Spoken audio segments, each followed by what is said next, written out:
What's up, Rapids fans? And on this episode of the Colorado Rapids podcast, on the rundown, Zack Steffen stands on his head in San Jose to help the Rapids earn a critical 3 points on the road. Portland Timbers tumbling into Colorado for this upcoming match on the weekend here at Dick's Sporting Goods Park. And Wayne Frederick joins us for Off the Pitch. That and more on the Colorado Rapids podcast. Brought to you by Dick's Sporting Goods.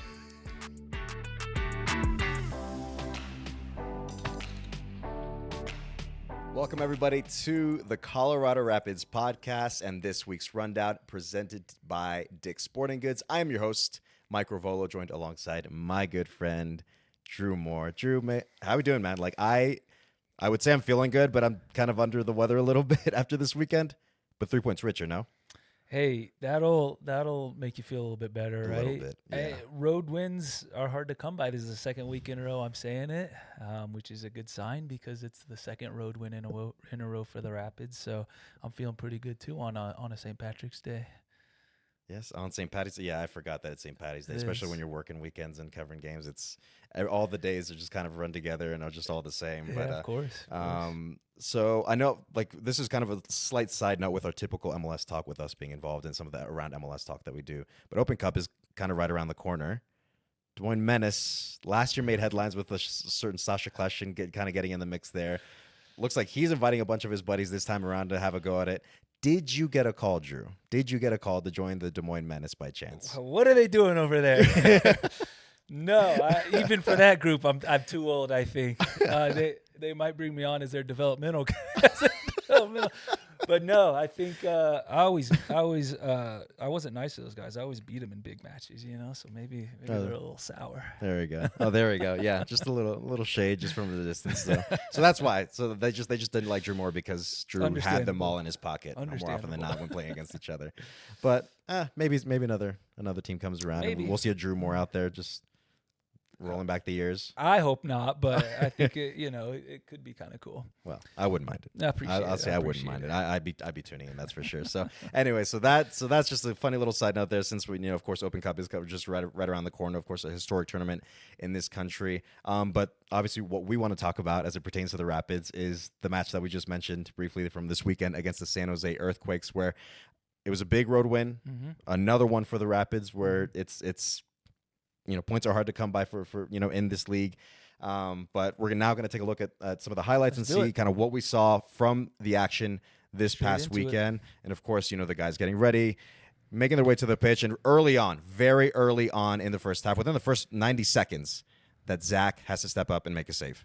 What a game from Zack Steffen, just doing his thing. Two big-time early saves, right? And he looked like he was in control all night. What did he make? 12 saves over the course of the night. The one in the third minute off the corner kick, probably the best one. Just cat-like reactions there. And then here is the Rapids' first goal of the night. Cole going for that ball, but was clearly offsides. Georgie maybe said something to him, but you see Georgie here plays the pass in, creates havoc. Cole follows up. Back of the net. No hesitation from Georgie. I love it. And clever interchange between the two of them to allow Georgie, who's clearly in an onside position, and Cole Bassett making those late runs that he's become known for and getting his first goal of the season. But then San Jose didn't take long for them to respond, and this is just individual quality from someone like Chicho Arango. We talked about him before the match. You have to know where he is at all times, and gets the better of Reggie Cannon there. I think defensive set pieces the Rapids need to clean up a little bit. And yet, work there. But hey, the Rapids find the second goal with a beautifully put together play. Keegan kind of put on the number 10 jersey for a sec with a really nice pass there. Omir across to Calvin Harris, who finishes. Again, there's that pass from Keegan. Mike, that was a great pass, by the way. Omir, again, putting it across the Bucks, finds Calvin, makes it 2-1, and it is that is the final result for the Rapids, earning a very big road win in San Jose, a good San Jose side. And with the goals, as we said, one for San Jose, two for the Colorado Rapids, who earned all 3 points. 28 shots for San Jose versus the 9 that Colorado had. 13 on goal for San Jose, 4 on goal for the Rapids.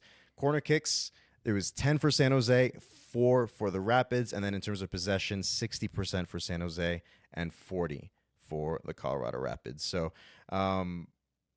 fairly lopsided if you want to look at just strictly the stats. And I think if you do watch the match, you could see, Drew, that San Jose really did kind of pile on the Rapids early on and kind of throughout the match. But overall, what did you make of that match against the San Jose Earthquakes? I thought it was entertaining match to watch, first and foremost. Those West Coast games, a little bit later in the evening, sometimes get lost in the shuffle. This was a good match. I think a lot of people were interested in. It was an open game, maybe a little too open at time for the Rapids, especially in the first half. Had a little bit of trouble getting their foot on the ball.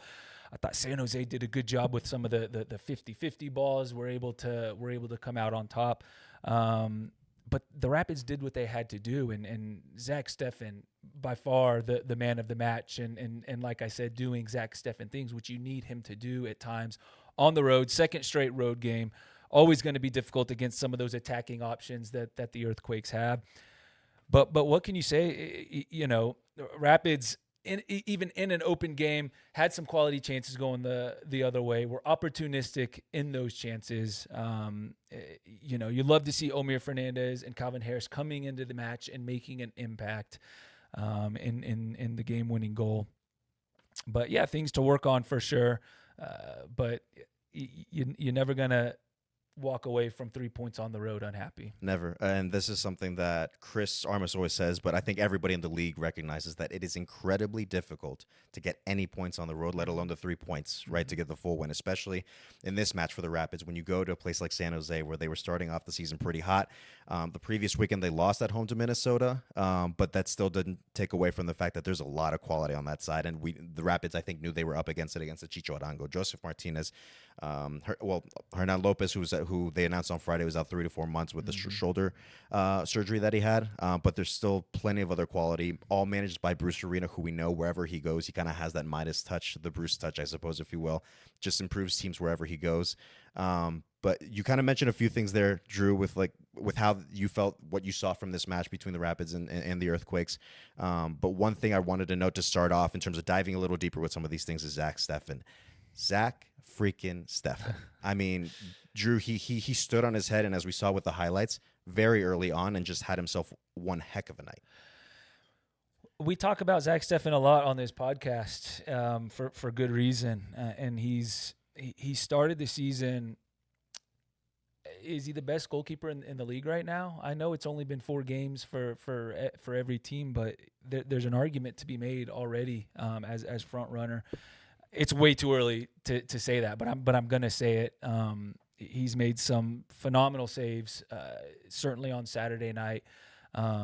Which those saves, say we even just get a draw, which is still a good result, but that's 2 drop points from where we actually are because of the way he played, right? And deservedly going in with the national team in their Nations League matches coming up. But again, I always have to mention it when I talk about Zack Steffen, as fantastic as a goalkeeper as he is on the field, and he looked up for it on Saturday night from the first whistle. He looked like he was not going to let us go out of there with anything less than 3 points.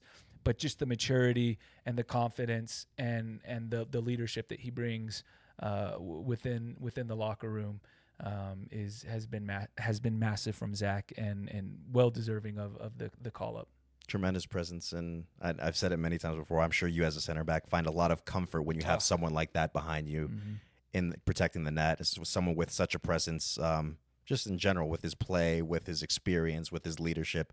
That is somebody that you'd rather have on your team than not. And I think we clearly saw that in favor of the Rapids, obviously, this past weekend against San Jose. And, of course, with Zack, he recently did get called up to the U.S. men's national team for these Nations League matches that are coming up this upcoming weekend on Thursday and on Sunday, if I recall.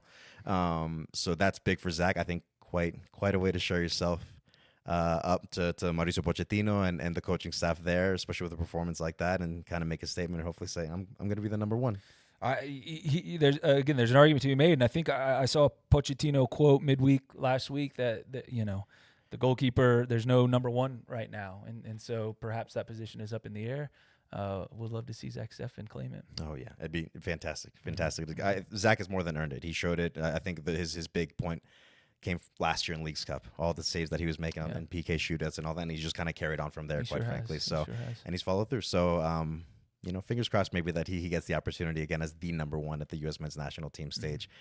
Something that has kind of eluded him for a little bit, but now seeing him back there, hopefully it's his spot to lose, hopefully. And it's, again, seeing him in a big tournament, an important tournament that is Nations League, and big games, playing in big games, representing his country. So that'd be awesome. Tracking back in terms of some general notes regarding both teams. So the form, as I mentioned a bit earlier with San Jose, they were coming off a loss at home against Minnesota. But before that, they earned 2 good wins at home. They were showing kind of what they were capable of with the firepower that they had, as I mentioned, in Chicho Arango, Joseph Martinez, Ian Harks, all these, a list of guys that really that they have on this roster now. And the Rapids. So a couple things with the Rapids to note. They tied for the best road start in club history, dating back to 2014, the last time they had that, with 2 wins and 1 draw. And then and just overall the best start to a season in club history as well, with 2 wins and 2 draws. And if my memory serves, 3 goals, I think, so far that we've only received that the Rapids have conceded. 3, so yep. So well, 4 now. It's 4 at this point now, Yep. but nonetheless, I seeing that they're very defensively much more stable as we come, compared to last year, and the team benefiting from that, with getting results like this on the road, especially against tough sides like San Jose Earthquakes. In terms of passing accuracy, that the Rapids are at 70%. So maybe you would hope that's a little higher, but just considering, I think, the difficulties that San Jose presented, that could always be the case, just because of the way that San Jose plays and the way that they'll press off the ball as well. So within that aspect, Drew, what did you make of the match and how the Rapids kind of handled that pressure that San Jose piled on pretty early on? Yeah, I think the Rapids created some of their own problems in the first half, just not sharpen up with the ball, right? And the Rapids play a style that lends itself to being open. And when they attack, man, they can attack. And they showed on both goals, they can go from defending to attacking and punishing other teams very quickly. But there needs to be times, and Chris Armas actually talked about it a little bit during the week. Can we feel the game a little bit more, especially on the road? Can we get our foot on the ball every once in a while for spells, 2-3 minutes, where we get the ball and just knock it around a little bit, right? Not like aimless, pointless passing, but just take a little bit of the sting out of the game. If we've tried a couple times to go in transition and it hasn't worked, and now we're under it a little bit defensively. And I just felt like that in the first half. We were under it defensively, and there were moments where we could have put our foot on the ball and maybe complete those first 3 or 4 passes. Then it gets them to go a little bit deeper, go a little bit more into a mid or low block, and then you kill off a little bit of time, save a little bit of energy. This is a feel thing, right? And when you do want to hit them on transition, you get excited every time you win the ball. Can we go hurt them right now? Yeah, you probably can, but you need to find moments to slow the game down a little bit, in particular on the road. And I thought the Rapids just in the first half struggled to do that a bit. First half, yeah, you could definitely see they struggled with that. But in the second half, you definitely saw an improvement with holding onto the ball, finding the right passes in the right moments, especially so with the second goal, right? Yeah. I mean, what a pass from Keegan. Like I mentioned earlier, it looked like he just threw on the number 10. It was like, I'm going to pull the strings for a hot second here. Yep. Perfect ball in behind. Perfect run from Omir, the way he curves that run, just so he gives himself a little more room to work with. And as you see in the replay, he's almost like right on the line, the San Jose's defensive line, and tied that run perfectly. Plays it across to Calvin. Calvin finishes to eventually get the game-winning goal for the group. It was funny in the English broadcast, at least when I was watching that back after Saturday. It was around the 63rd minute or so where they said that Rapids substitutes hadn't really contributed in terms of goal contributions. Omir and Calvin were like, hold the phone. We're going to make a difference here. And sure enough, the 2 substitutes made the difference there with a little help from Keegan there. So it was nice to see that improvement from the group. And I think, have the ability to kind of reset at halftime, get the instruction that they need from Chris and the coaching staff, and go and do their thing, which in the end they did, to go get the result that they did. And then in terms of Wayne Frederick. So we had gotten the notice of Josh Atencio that he had been hurt, so he would be out for the weekend. And that meant that it was an opportunity for Wayne Frederick to earn his first MLS start for the Rapids at San Jose. And funny enough, that he got his first MLS appearance last year, right around the same time when we went to San Jose as well to play the Earthquakes. 65 minutes that he logged before being subbed out, 85.7% passing accuracy. Drew, what did you make of Wayne's performance in his first MLS start for the Rapids? A very good 65 minutes from Wayne. And Wayne's somebody that I'm excited about. and I know the coaches are excited about Wayne as well. He grinded last year, right? As our first pick of the super draft last season. It probably didn't get the amount of time he would have liked. It's a crowded midfield. It's not an easy midfield to break into here with the Rapids. And Wayne, for me, the strides he's made from last season into this preseason and the early stages of, just 4 league matches and the 2 CONCACAF Champions Cup matches, he for me is no longer in that conversation of we got to try to get him minutes or can we get him on late in games. It's Wayne is now a decision. Do we start him? He's now, is it this guy? Is it Wayne? Is it this guy? Right? And there was no hesitation when it looked like Atencio wasn't going to be able to go. It's Wayne's turn. They are now looking to get this guy onto the field, not just to get him minutes, but because he's making a difference. Mm-hmm. And that's massive for Wayne. He was very good. He was all over the pitch on Saturday night, showed his engine, showed his energy.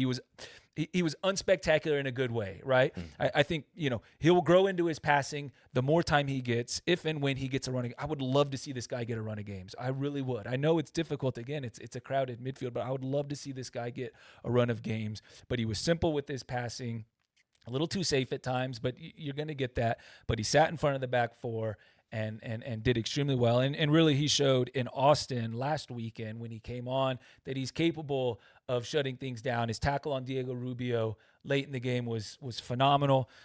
So much so that the ref even stopped the game for 5 minutes to go watch the tackle again on the side of the field before the game even ended. But yeah, what Wayne, I'm super excited about. And it was a very good, mature 65 minutes from Wayne Frederick. Absolutely. Yeah, I feel like VAR sometimes, that's probably what they're doing. Just looking back on a play and be like, I just want to admire that for a hot second before I have to go back out there and run with the guys. I get it. Yeah. It was a great tackle. It certainly was.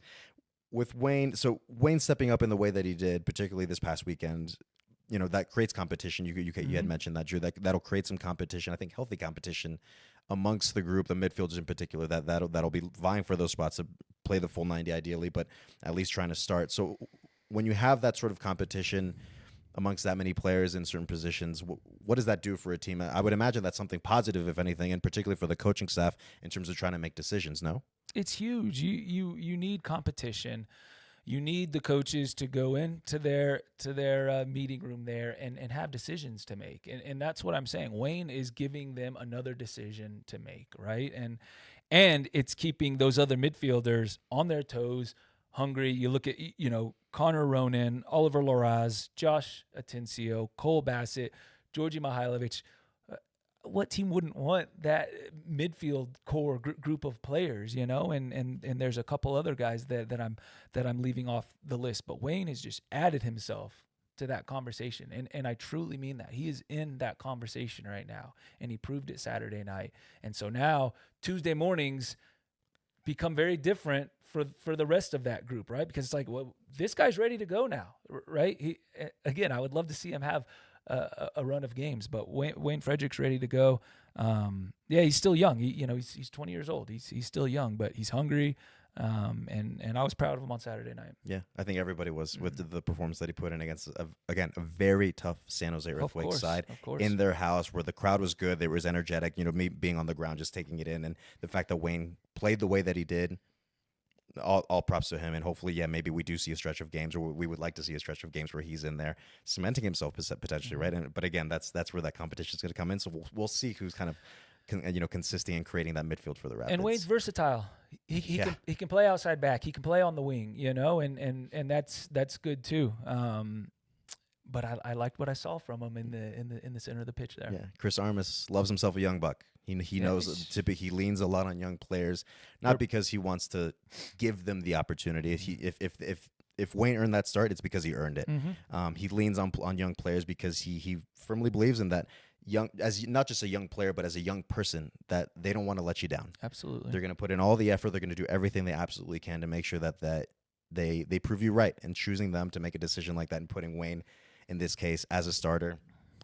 I mean, I think he did everything he possibly could have to leave Chris and the coaching staff pleased with that decision. And again, hopefully we're looking forward to more Wayne Frederick as the season goes on. So speaking of Wayne, by the way, we are going to get him for off the pitch. But before we get to the off the pitch segment with Wayne Frederick, just a quick reminder for you guys, as if we hadn't mentioned it already. Make sure you download the Colorado Rapids app. It is your one-stop shop for absolutely everything pertaining to the Colorado Rapids. Any videos, highlights, tickets. I mean, particularly the match day experience. I was going through it the other day just to kind of be a bit more privy with it. I mean, you can find absolutely everything as it pertains to the Colorado Rapids on there. Again, with the match day experience is important. Tickets to get in. If you're looking for a certain type of food from a certain part of the stadium, you can go there. If you need to find out where you want to go to buy the Headwaters kit or just any kit or any Rapids gear for that matter, the Rapids app is the one-stop shop and the place to go. So make sure you download the Colorado Rapids app today so that you're fully tuned in with your Colorado Rapids. And we are here for Off the Pitch, and this week's guest is none other than Mr. Wayne Frederick, fresh off his first MLS start against the San Jose Earthquakes, helping the Rapids earn a 2-1 win on the road, earning a very important 3 points on the road. Wayne, welcome, man. Just happy to have you here off the pitch with us. How you doing, man? I'm good. Thank you for having me. No, of course. I mean, wanted to give you some love considering you had really an important achievement this past weekend against the Earthquakes, as I mentioned, with your first MLS start. How does it feel, man, to be able to get that first MLS start? And funny enough that you got your first MLS appearance last year, roughly around the same time, against the San Jose Earthquakes. Yeah, it was an incredible feeling. I found out, the day before, and I was nervous, but I was up for the challenge and I was really excited. And, coaches, put their trust in me. So, I was happy to go out there and help contribute to an important win on the road. Wayne, really, really good performance on Saturday night. It didn't look like it was your first ever MLS start. You just shared with us when you found out you were going to be starting.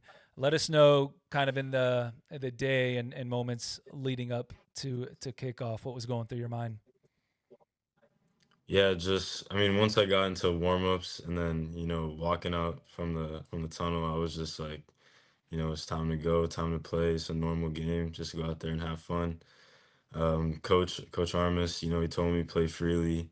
Didn't want to give me too much instruction to, cloud my thinking and my instincts. So, once he told that, it gave me a lot of confidence to just go out there and be myself. And, I really wanted to, just help the team in the best way I could. Yeah, you mentioned a little bit there in terms of what Chris and the coaching staff told you in the lead up to the match, telling you that you were gonna earn the start against the Earthquakes. I mean, what was running through your head, and how did you receive that message from the coaching staff in terms of giving you that confidence that you needed? I mean, how much did that help you maybe feel like you ended up having the performance that you did over the weekend against the Earthquakes? Yeah, it helped a lot. At first, as I said, I was really nervous, but them talking to me and telling me what I needed to do and just, putting their belief in me really helped me settle my nerves. And then also teammates just talking to me, telling me to just, be myself, take my time and, go out there and play freely helped as well. So, I think they always are trying to help us, play confidently and play freely. And, I think it really helped me perform the way I did on the weekend. Wayne, let's shift the focus a little bit more to the team, right? Because this has been a really strong start. Club record for matches unbeaten to start a season, and then a club record for road points to start the season. It's important, of course, to defend your home field, but when you can go and accumulate points on the road, it's just as important. But what do you attribute to this strong start to the season for the Rapids? I think we had a pretty good preseason, and everybody's on the same page. Everybody knows what the coaches want us to do, and in training, you can tell that we're all bought into the system and to what they really are implementing. And I think that collectiveness and just the overall team culture is what drives us over the end to get those important wins in a tough situation like it was in San Jose. So you're actually in Florida right now, tuned into this call from Florida because you're currently with the Trinidad and Tobago national team. The second time around that you're with the national team. What has been your national team experience been so far for you, and what does it mean to be able to be called up and represent your national team? It means a lot. You know, both my parents are from Trinidad, and it really is an honor. You know, and most of my family's back in Trinidad, and I know they were all watching the game together this past weekend, and then you know they're gonna be able to watch me play next week in Trinidad for the first time. So you know, it really is a big honor, and I'm just proud to be able to represent you know my country, and it's been a great experience so far. The guys are awesome, and coaching staff is great, and so there's a lot to learn from and a lot to learn that I can bring back and help with the Rapids. Wayne, let's talk about some personal goals if you're comfortable with that. You're somebody who made really good strides last season and then even bigger strides this preseason and through the first six all competition matches so far here in 25. Mike and I talked about you as a breakout candidate here for the Rapids, and you're certainly proven us right so far. So, what are some of your personal goals for both club and country here in 2025? Yeah, for a club, I mean, just you know, get as many points as we can so that we can get as high in the league as possible, make playoffs, and make a deep run. And you know, I just want you know I want to get those minutes, be able to help the team continue to get more starts in the future, and you know, I think as I build more on those minutes, I'll be able to perform much better, and you'll be able to see me express myself more, and I'll be able to show what I can really bring to the table. And you know, for country, I really want to qualify for the World Cup. I mean, we got Gold Cup qualifiers right now, and we got some World Cup qualifiers in June, and you know, those are huge moments, and you know, World Cup coming up next year, so that would be an honor to play in that. So just really hoping that we can make that run into the World Cup. No, of course, yeah, and it's super for us, all of us at the club. Super happy to see that you earned your first MLS start over the weekend against the Earthquakes and helping the group get a result with a good performance on your end as well, Wayne. I wanted to ask, like, so for the Trinidad and Tobago match that's going to happen in Trinidad and Tobago, you mentioned there's going to be family there now. Be it your parents, Yeah, uncles, cousins. Is it going to be everybody that's there waiting for you to play represent the national team?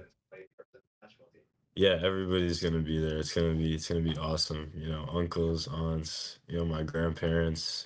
I just don't get to see them that often, and it's gonna be great to see them on the sideline for my first game in Trinidad. That's incredible, man. And you know, obviously, I wouldn't be able to relate in any way, but I know Drew, having done so, you know, with the U.S. men's national team, I can only imagine just how proud and prideful you are of being able to represent your country. So we're super happy for you here at the club that you're gonna, you did as well as you have this past weekend against the Earthquakes, and you know, honestly, can expect so much more of those performances from you, considering how really how good you are, Wayne, and then getting to see you just really soak in this national team experience with Trinidad and Tobago. We're very happy for you, man. So we wish you nothing but the best. We miss you out here, but we're looking forward to having you back after what's going to hopefully be a very fruitful and very fun national team experience for you, man. Yeah, thank you, appreciate it. All right, Drew, very quickly, let's jump into a little around MLS, see what's kind of going on around the league. And to start, Vancouver Whitecaps. Hell of a story, Drew, right now with the Vancouver Whitecaps. They had gotten rid of Vanny Sartini in the offseason, who's, I think, they had found some success under him, but they felt they wanted to go in a different direction with their new head coach. 4 for 4 to start the year, Drew. That is incredibly impressive considering some of the places they had to go and get results so far. And they're still in CCC and CONCACAF Champions Cup. Knocked out Monterrey, which that is not a small thing to kind of sniff at because that is one of the bigger clubs in this region, if not the biggest. They are firing on all cylinders right now, Drew. Who would have thought we'd be talking about the Whitecaps this early in the season about how they are the best team in the league right now, knocking off Saprissa and Monterrey in CCC and 4-0-0 in league play, and these last two games knocking off Monterrey and then winning again at the weekend in Dallas without Ryan Gauld, who we talked about last week, and what a special player he is. But, Brian White having another, just scores goals. And they have some core group of players, the Pedro Vite and Andres Cubas and Tristan Blackman and Ali Ahmed, these guys that have been there for a few seasons together now. They're organized. Sebastian Berhalter, another player, right? They possess the ball extremely well. They're scoring goals. They're not conceding goals. We have them in a couple weeks at their place. You would think eventually this CCC run is going to catch up with them a little bit, but it hasn't shown any signs yet, and so they're the team to beat right now, the Whitecaps. Yeah, doing extremely well to start the season. So you mentioned that we do play them at BC Place. That's going to be on April 5th, so a bit of a challenge again, but that also depends on, are they doing some sort of squad rotation or guys missing through injury? There's all sorts of things that could happen between now and then. But I think the Rapids can expect quite a challenge going to BC Place on April 5th when they play the Whitecaps there. So we'll wait and see. Once that comes around, we'll definitely provide a bit more of a primer, a bit more of a preview once we get to the lead up to that match. And then you mentioned a couple of these guys in terms of national team duty. So Ali Ahmed will be with Canada on international duty for this next week or so. And then Brian White as well. He was one of a small contingent of MLS players, which includes Zach, that were called up to Nations League for the U.S. men's national team. So congrats to them for being able to go and represent their countries, because obviously that's a huge thing for any player to be able to do. For sure. And then the next team I wanted to touch base on was Charlotte, Drew. They're not 4 for 4, but they are definitely a team that I think people have taken note of, not just in the Eastern Conference, but just around the league in general. Charlotte, we don't see them a lot, right? But they also brought in this player called Wilfred Zaha. If you haven't watched the Premier League in, I don't know, a decade and a half, then where have you been? But he's making things tick for them. I know it's still a couple weeks out, but Charlotte are a team that they'll sit low and they'll hit you with deadly precision on the break. That's what they have right now. They also brought in Pep Biel, a number 10 last season, halfway through the year, that can pull the strings in midfield. And then they've got runners off the ball in Patrick Ajiman, right, who is making some noise for the U.S. men's national team as well. So that'll be a fun match to look forward to in a couple weeks. Yeah, that match being here at Dick's Sporting Goods Park on March 29th, so it'll be next Saturday. An afternoon kickoff. Which is always actually pretty nice. I kind of enjoy the afternoon kick, especially when the sun's kind of out. People are out. I think I enjoy an afternoon kick. I enjoy it under the lights, but maybe afternoon kick I might be a little every once in a while. Every once in a while, I suppose. And then of course, Charlotte with a few guys themselves as well, and Patrick Ajiman and Tim Ream. They'll be joining Zach as some of those MLS players going to join the U.S. men's national team. Tim Ream still doing it, man. He's still pulling doing it off, man. Impressive. Yeah, he's still showing his quality. I'm surprised the Menace didn't reach out to him as well. Well, he hasn't retired just yet. Well, but he's that was my joke, Mike. Thank you. Yes, there we go. Just stating the obvious, of course. I'll help you out, Drew. But anyway, and then the last team I wanted to touch base on, Drewby, is the Galaxy. If we're going to flip it in terms of teams that have been having good starts, the Galaxy have been having an absolutely rough go of it to start.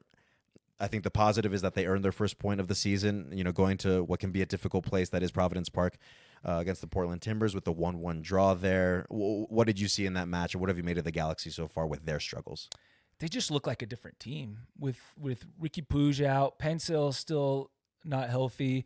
They lost Mark Delgado and Brugman, right? Like these were big players. Joveljic out as well. Like that's a big list of literally 5 of their main players that won MLS Cup for them last year. And so injuries and players moving out, getting their first point. And they did overturn their result against Herediano midweek to advance in CCC. Is that something they want? I'm sure it is, but that'll congest the schedule a little bit more here in a few weeks for them, for an already beat up team. But yeah, interesting. It's MLS is difficult. You're not, as long as you're on top of it, it doesn't take long to get back under it. And so it'll be interesting to keep an eye on Galaxy, see if they can turn things around here and keep their heads above water. Still early days, of course, but it hasn't been great for them so far. Yeah, it can be tough, when you already have a bad target on your back when you're the MLS Cup champs. Everybody's going to be up for the match against you, regardless of who you are. And then all these injuries, I think, definitely does not help your chances in terms of trying to see out games, trying to earn results, especially if when you're, I mean, you have the experience of doing so, right? Where you win an MLS Cup, you have that target on your back, and you're doing your very best to try to do it again. But that is incredibly difficult to do anywhere, and in this league in particular, just try to repeat. I mean, you have that experience, Drew, and it can't be fun. It is, and Greg Vanney is a coach that I have confidence can turn things around, right? He had success in Toronto. He's had success at the Galaxy. He knows the league extremely well. He knows, obviously, the Galaxy extremely well. He and his coaching staff will be working hard to turn things around. There's still plenty of time, right? I know everybody likes to, just like we're pumping up Vancouver Whitecaps right now. People are hammering the Galaxy. In a couple weeks' time, all this can look completely different, and I have confidence that Vanney and his group are doing everything they can to turn it around for the Galaxy. For those of us who've been around the league long enough, I think know that the start of the season can be great, but everything can change in the summer, let alone towards the end of the season. Sure. I mean, we've seen it all sort of happen, and I think one notable example, Seattle Sounders, the year they won MLS Cup in 2016. I mean, kind of had a rough go of it to start. They signed Nico Lodeiro, and he flipped the season on its head, and they go on to win MLS Cup. That's I think that's the perfect example, I would say, of like how crazy this league can be and how quickly your fortunes can change for the better or for the worse. Of course. And I mentioned at the top of the show that we have Open Cup that's coming back around, where it starts up on Tuesday. So that's gonna be very exciting to see the Open Cup starting up again. And all their matches are available on US Soccer's YouTube channel, which is nice to see that accessibility to be able to see a wide range of matches and what is one of the most historic soccer tournaments in the world, Drew, not even just in this country, but in the world, considering its very long and extensive history. So that's very exciting. And then as it pertains to Nations League, as we mentioned, that Zach will be involved with the U.S. men's national team, hopefully starting, knock on wood, to be able to start the matches that they have. So to start with Nations League on the U.S. men's national team side, that match is going to be on Thursday versus Panama, which is a semifinal. 5 p.m. Mountain Time. Again, hopefully Zach is starting that match. And that, again, is a semifinal match. So should they win, or the winner of that match will move on to the final of the Nations League, something that the U.S. men's national team is very familiar with, moving on to the final and earning the trophy for the Nations League. Hopefully that's the case with Zach at the helm of the group. And then with a familiar face. Yep. With Miss Master of the Basics himself, Moise Bombito. Although he's not with us, but obviously a good friend of the club, he will be with the Canadians men's national team. They're going to take on Mexico in the semifinal, the other semifinal of the CONCACAF Nations League. So that's going to be another match to watch. A tasty matchup. Moise. Yeah, that's a really good match. I think, Jesse Marsh has really got the Canadian men's national team going for sure, and it doesn't hurt to have talented guys like Alphonso Davies or Master of the Basics himself, Moise Bombito. Good players there in Canada, man. Yeah, absolutely.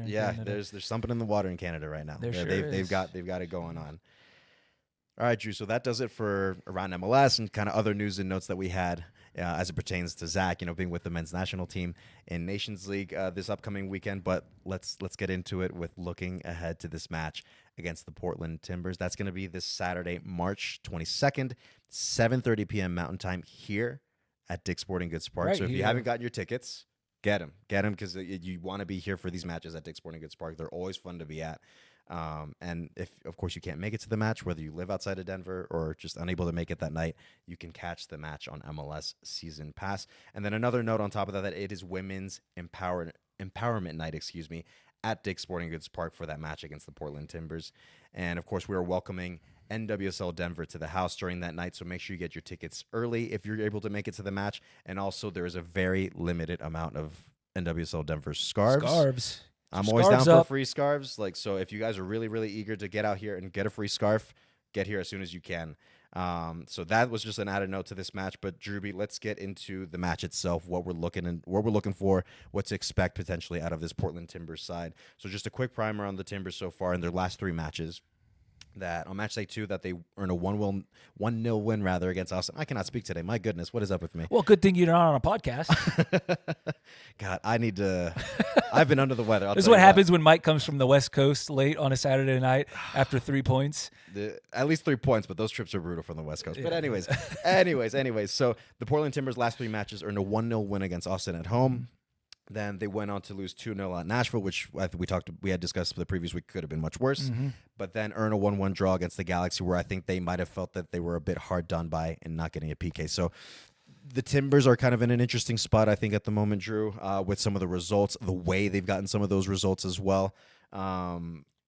Interesting time for them right now in terms of records. So as I mentioned, so right now the Rapids, as it pertains to the Rapids, 2 wins, 2 draws, undefeated in 4 matches so far to start the season. The Timbers 1-2-1. The goals scored so far, Rapids have 6 under their belt. Timbers have 3, so they've been struggling a little bit to find the back of the net. Goals against, Rapids have 4 against them so far, and the Timbers have 8. Average possession, which is I think kind of an interesting note for me here, says a little bit maybe as to how both teams play. Rapids have 44.9% of the possession, and the Timbers have 44.6% of the possession so far in the 4 matches played. So overall, like, what are you looking for in this match? Or what are some things that you want to keep an eye out in general with this Portland Timbers side? It's interesting. The Timbers are, as all teams are at this point of the season, but I feel like the Timbers are difficult to read right now. The results have been mixed up and down. Of course, anytime you lose the central attacking piece, really the best player and one of the best players in the league last year in Evander, which we're going to get to here in a minute, you lose a bit of your attacking identity, which was hard to kind of read from Portland anyway, because a lot of the times it seems like it's get the ball to Evander or Santi Moreno or Anthony and let those guys go do their thing and make something happen, right? And when you have a presence of Felipe Mora as your number 9, or they've brought in Kevin Kelsey, who spent last season on loan to Cincinnati from his club, right?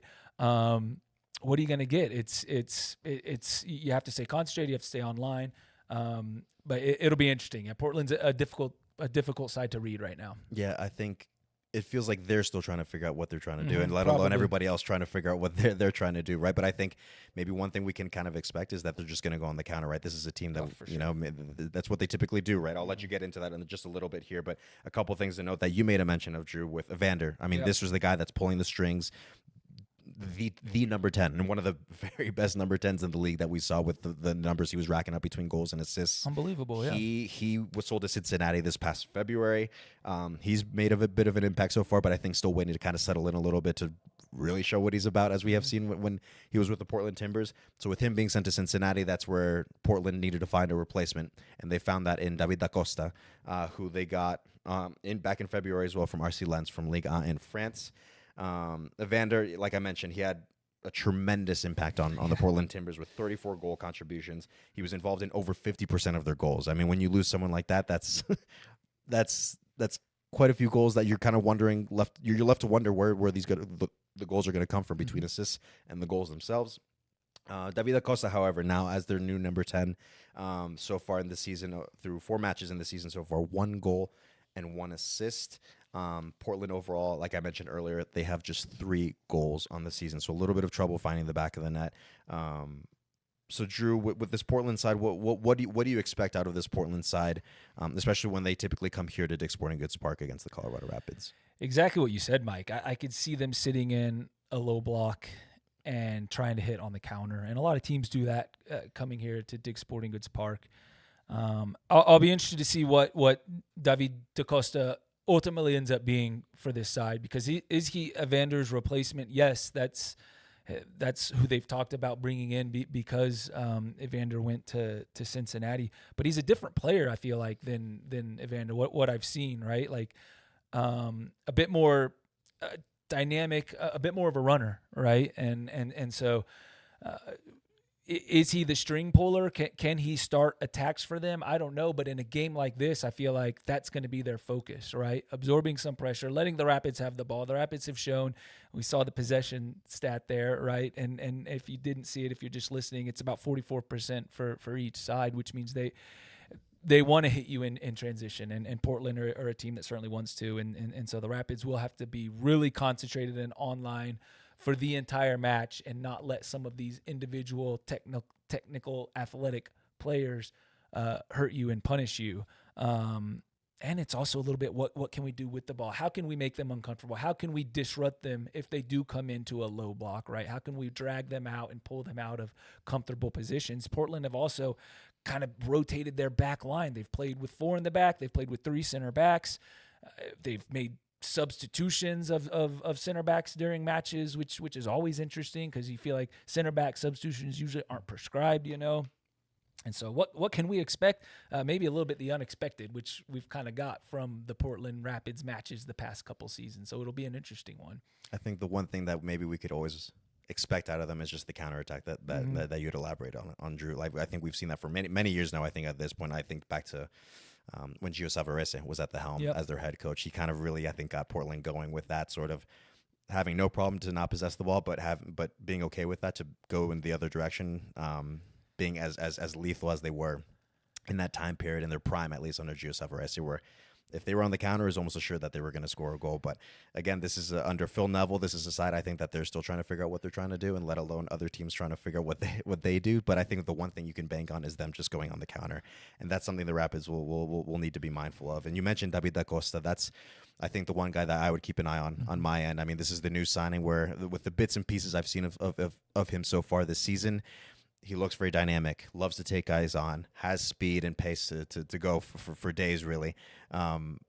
It's be it Reggie Cannon, be it Keegan Rosenberry, whoever's out wide marking this guy, you're going to have to definitely keep tabs. Do your very best to make sure. And I think it's going to take everybody else as well to kind of help out. Like if he beats one guy as the next defender, they're ready to anticipate that movement from David da Costa. So for me, David da Costa is going to be the guy to keep an eye on, just because he's a little bit of an unknown, but knowing that he does provide a lot of danger and presence for the Portland Timbers in terms of their attack, especially on the counter. He's up near the league lead in expected assists as well. So he's doing his thing a little bit. Maybe there's just a lack of sharpness in the final third is well from them. But yeah, that's a good choice for Portland players to watch this weekend. As it pertains to the Rapids, Drew, which Rapids player are you looking for to kind of have an impact on this match and really make their name known within this match against the Portland Timbers on the weekend? When I think about this match, it's hard to pin down one player as my player to watch, but I've gone with Cole Bassett. He got his goal last week in San Jose, right? That late run into the box after the savvy play to let Georgie run on to the ball. So Cole wasn't called offsides, which he was clearly in offside position. But he gets his goal, and I think Cole has been a little disappointed in his form to start the season, right? But it's amazing what goals can do for you, especially attacking players. And he said it on this podcast that he wants to score more goals, right? So he gets his first goal this season.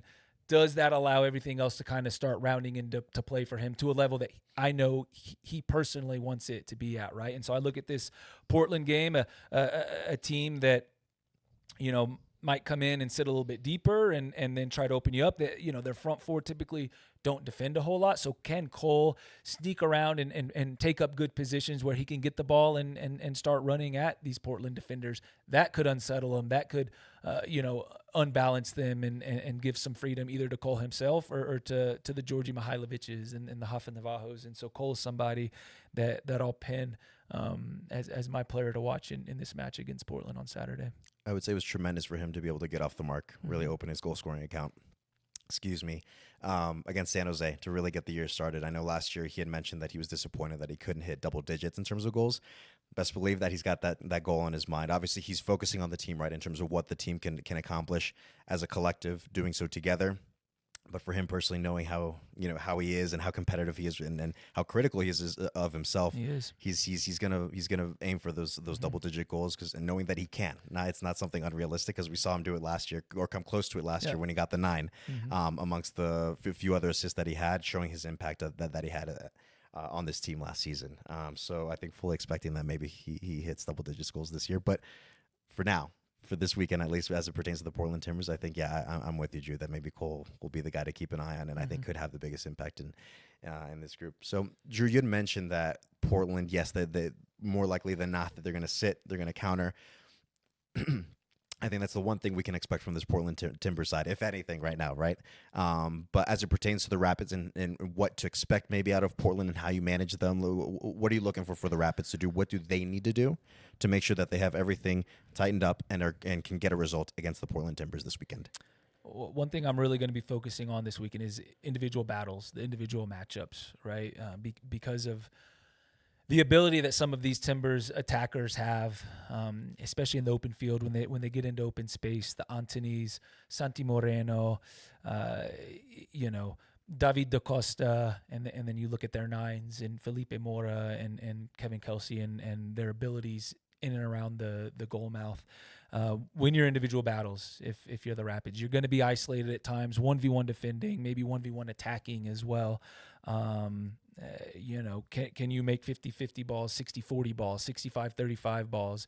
I don't think the Rapids were good enough in San Jose in the first half. In those moments, you got to be good against this Portland Timbers side in those individual battles. And I think if you win those, you really limit what the Timbers can do going at you on the attacking side. So I'm going to look at a lot of just that those intangibles, you know, the grind, roll the sleeves up, win your aerial duels, win your tackles, make the ball yours when the ball is kind of popping around in random places and bounces and stuff. So that's what I'll highlight for this match. Yeah, I think not much else I could add on there as well. I think it's just between the counter and just winning your second balls and being diligent about it. I think the Rapids are in a good spot to be able to earn a result here. You know, to be able to, especially so, to follow up on the recent form, getting 2 results on the road, which is tremendous. I mean, ask any player, coach, team in this league if you'll take 6 points on the road from 2 matches, absolutely. And so the hope will be that the Rapids can follow up those performances, those results, doing so here at Dick's Sporting Goods Park, where of course you all can come join us here at Dick's Sporting Goods Park for the match this Saturday. Again, on Saturday, March 22nd, 7:30 p.m. Mountain Time kickoff against the Portland Timbers. If you cannot make it to the match, which hopefully you guys can make it, you can catch the match on MLS Season Pass on Apple TV. I'll certainly be there. You'll certainly be there. I'll be there. Our production team's good. Everybody's going to be there. Yeah. I'm excited because this. You're going to be there. You're going to be yes, there. y'all will be Come there. on now. I'm excited because this will be my first home match of the season since I was out for the home opener against Dallas. So I'm really excited to just take in the atmosphere that is Dick's Sporting Goods Park with the fans, being at home at altitude, and hopefully with the 3 points to kind of cap off the night. You better bring your mojo. I'm going to go get myself sorted out because being under the weather this past weekend, I'm going to have to make sure I'm ready for this match against the Timbers. You still myself. look beautiful, hermano, okay? Give yourself more Druby, credit. See, this is what happens when he's just dropping pleasantries and he doesn't mean it. I try. I try. All right, everybody. That's going to do it for this edition of the Colorado Rapids podcast, and we will see you all in the next one.